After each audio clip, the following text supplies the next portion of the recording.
Alright guys, it is the next day and I am coming back in here to get this thing finished up. Just got home from work and finished up just, preparing myself to get this done tonight. So, I mean, it just looks like a mess in here. And all of that over there, it is a mess. And if we go over here and go out the door, I have some brakes for the front from Detroit Axle, and then I got a rear diff cover, I got some belts, I got some silicone for the cover, got some gear oil, which I lost one somewhere. Hey, there it is. I got a bolt for that leaf spring, brake cleaner, and then I got some stuff for the exhaust. If I want to go with this is basically a Super 10, and then pipe to make up for the difference, and then rod for a hanger. Or we go back here and I got a full 4-inch pipe with a 6-inch tip right there. And no, it actually wasn't off of a diesel, it was off of a F-150. I don't know, it was just a kit that they got, because the adapter way at the end there is like 2 1/4 or 2 1/2, probably 2 1/2, and then it goes to 4-inch.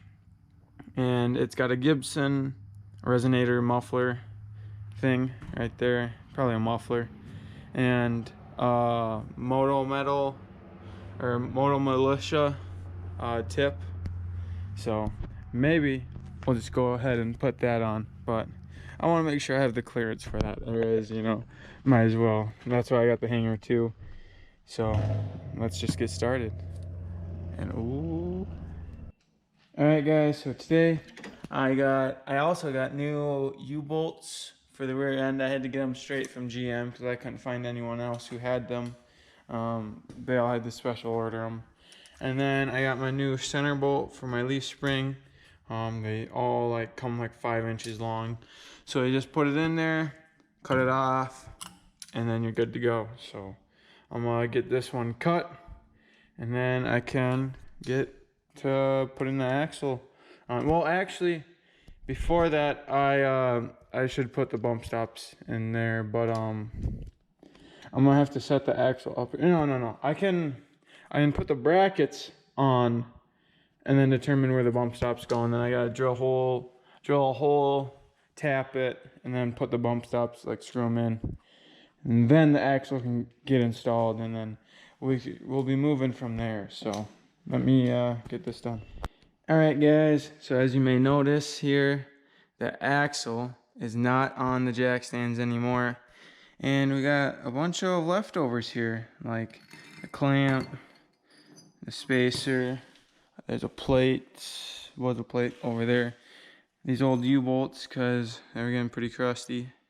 Had to get some new ones from GM, and new nuts and everything. And then the bumpers are over there.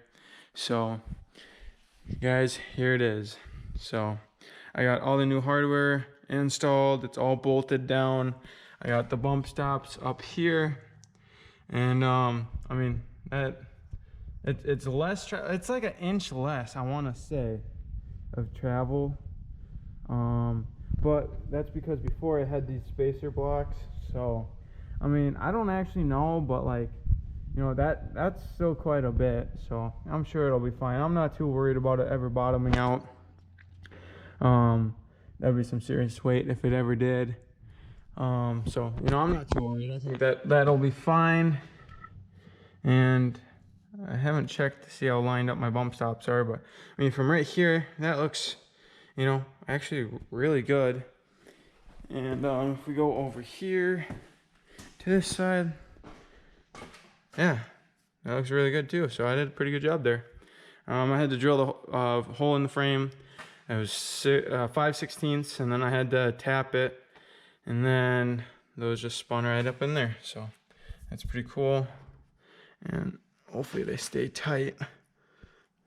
and don't fall out. So yeah, so I ended up having my dad help me put the axle up in there because the people I know, they're afraid to get their hands dirty or something. But you know, I couldn't find help, and I just had my dad help me, and you know, went fast. So you know, it helps when you got someone else that also knows what they're doing too. So now, gotta get the. Oh, I have that strapped up so it was out of our way. But now it's just start bolting everything back together. I can grab my new shocks. I can hook up the drive shaft again, and then I can start. Actually, I can you know, finish off the diff with the. Well, first I want to make sure I put this on, and then I can put the axles in, and yeah, so it's a whole process. Oh, and if I didn't mention already, I found another SD card. So you guys are able to see this, which is awesome. So I got all that. I don't know, this winter I might run a bead over that and grind it down because I got into the frame just a little bit. It's not so bad. But yeah. And then in the kit, I was kind of surprised that it didn't come with an alignment pin. So I just stuck a socket in there until it was tight, and then I took it back out. And oh, and then so when my dad was out here, he measured it. So he measured, you know, from here and the leaf spring and everything. And then he measured the spacer, and he came up with, it was a 6 3/4 drop, or you know, right in there. So it actually is a true 7-inch drop.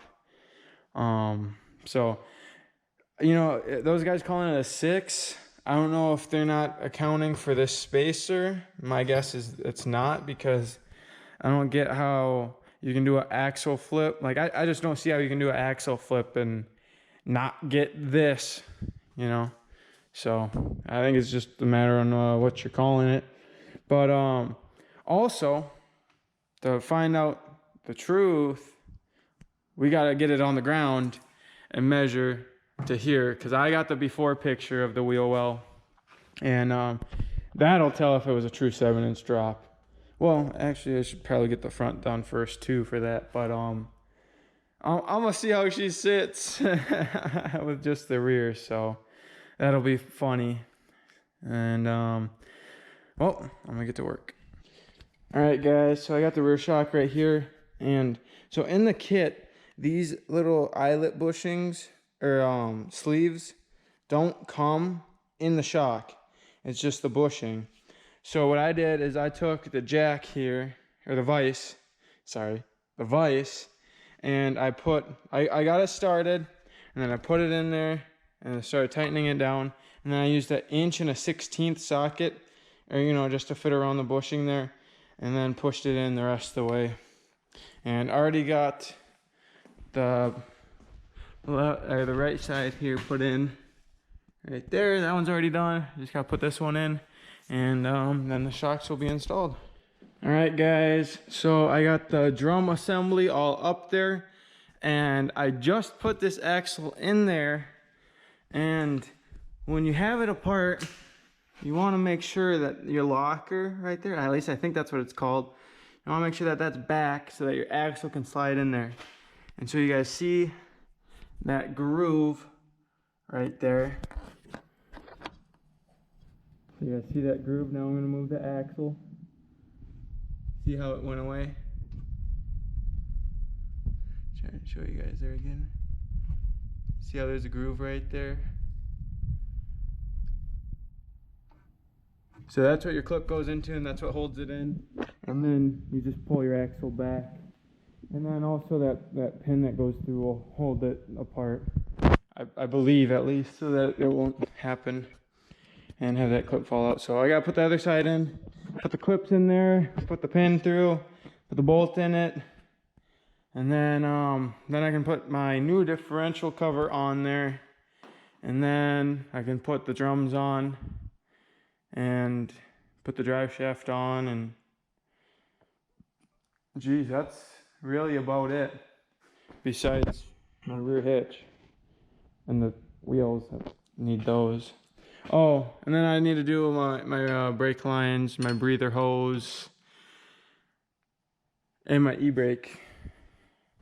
And then that'll be it. So, honestly, it's going together pretty quick. So, let's get this thing done.